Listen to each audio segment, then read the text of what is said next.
সুপ্রিয় মাছ চাষি ভাই বন্ধুগণ, আসসালামু আলাইকুম। তো বরাবরের মতো আপনাদের সামনে একটা ভিডিও নিয়ে হাজির হলাম।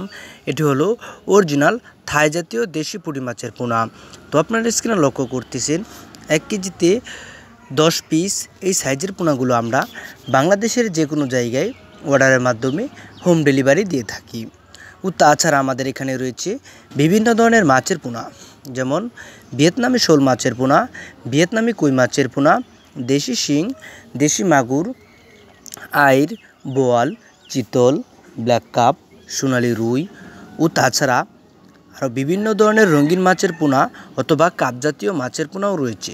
যদি আপনাদের মাছের প্রয়োজন হয়, আমাদের স্ক্রিনে দেওয়া নাম্বারটিতে অবশ্যই কল করবেন ও মাছ চাষ করে কীভাবে লাভবান হবেন আমাদের কাছ থেকে পরামর্শ নেবেন। তো সম্মানিত ভিউয়ার্স, এই মাছগুলো আপনারা পুকুরে কীভাবে চাষ করবেন তা আজকে বিস্তারিত জেনে নেওয়া যাক। পুঁটি মাছ চাষের কৌশল হলো যে পুকুরের আয়তন বড় থাকতে হবে অথবা রোদের তাপমাত্রা 5 থেকে 7 ঘন্টা এরকম পরিবেশে আপনার পুকুর থাকতে হবে। তো এই পুঁটি মাছের পোনা আপনি এই সাইজের পোনাগুলো কালচারের জন্য দিতে চান, তাহলে প্রতি শতাংশে আপনি 300 থেকে 400 পিস দিতে পারবেন। তো নিয়মিত 2 বেলা খাবার দেওয়ার পর 3 থেকে 4 মাসের ভিতর অর্থাৎ 1 কেজি প্লাস 1.5 কেজি বানিয়ে আপনি বাজারে বিক্রি করতে পারবেন। তো সম্মানিত ভিউয়ার্স, ন্যাশনাল ফিশ বিডি থেকে ভিডিওটা দেখার জন্য আপনাদের ধন্যবাদ। দেখা হবে অন্য একটি ভিডিওতে। আসসালামু আলাইকুম।